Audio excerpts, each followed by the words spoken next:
I'm back with former Army Secretary Louis Caldera speaking out about Trump's use of troops. He is one of 8 high-level military officials who filed a legal brief opposing Trump's use of active duty Marines in Los Angeles. They write in part, quote, "The risks of politicalization under these circumstances are profound and not speculative, especially where the president has, in his official capacity, overtly pitted the military against his professed political opponents." It's a warning that Trump has already crossed the red line. This week, Defense Secretary Pete Hegseth hinted the administration may maintain troops in the streets even if a court ruled it illegal. If the court says this deployment of troops into our cities is not legal, would you follow that court's order? It's pending in the courts, Senator. Well, when the court decides, would you follow that court's order decision? I don't believe district courts should be determining national security policy. So you will not be following that. When it goes to the Supreme Court, we'll see. This is a dramatic break with long-standing principles espoused by veterans, elected officials from both parties, and presidents.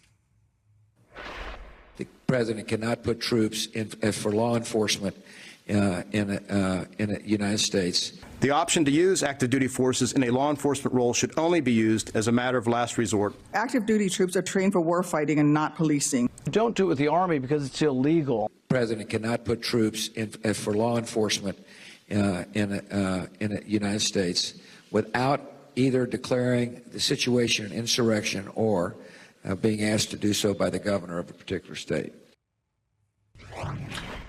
Former Army Secretary Louis Caldera joins me now. Okay, thank you so much for being with us here tonight on The Beat. I'm going to say this as someone who was recently in Los Angeles, saw these troops being moved in. It was horrifying. It was horrifying. It looks like the kind of thing that we say is not supposed to happen in the United States. So just at a basic level for everybody to understand, why is it a bad idea to have the Army engaged in policing in a domestic American city? Well, there's a number of reasons that we expressed to the court in an amicus brief. Those of us who are retired senior military and senior defense officials. And the most important one is that the military needs to focus on its core mission, which is being trained and ready to fight and win the nation's wars. Right. When they're used for anything other than training, maintaining their equipment, working with allies, you're degrading their readiness and capabilities. But when you use them, they're not supposed to be used for domestic law enforcement. There are laws against that, the Posse Comitatus Act. When you do that, you run tremendous risks. And so are the risks worth it? And we don't think the risks are worth it. They could end up being either physically attacked themselves or in a position where they have to defend themselves. Now they're confronting members of the public. It risks the military being seen as politicized, as favoring one party or favoring the president as opposed to the Constitution and the nation, especially when protesters, those who are not violently but who are peacefully protesting policies of the president or right they have under the Constitution. And we're concerned that can undermine support for the military, including its budgets, recruitment, its use when we truly do need to deploy our forces to defend our country.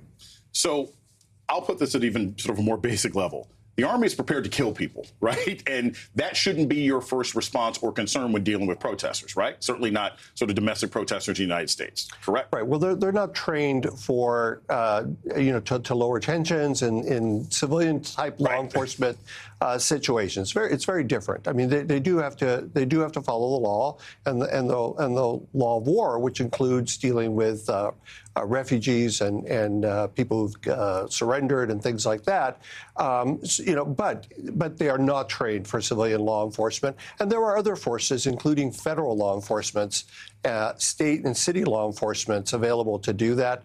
Neither the Sheriff's Department, the LAPD, or anyone else said that they were overwhelmed and unable to deal with this with their own civilian forces. With your experience, not just in this country, but looking at how we've had to view the world, how the United States has had to play a role in the world, if this were happening in an allied country, right? If we saw the Prime Minister of England send the army into Manchester, if we saw, the President of France, if we were to see this happening in an allied nation, what would the concerns of the United States be? Because my thoughts are our allies, our NATO allies are watching this right now. They can't be happy, right?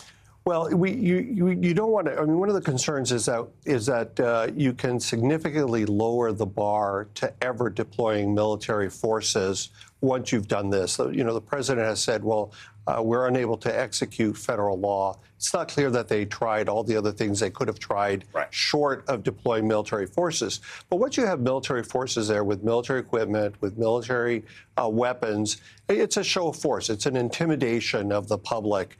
It feels like a militarized country. That's not what we want in our nation.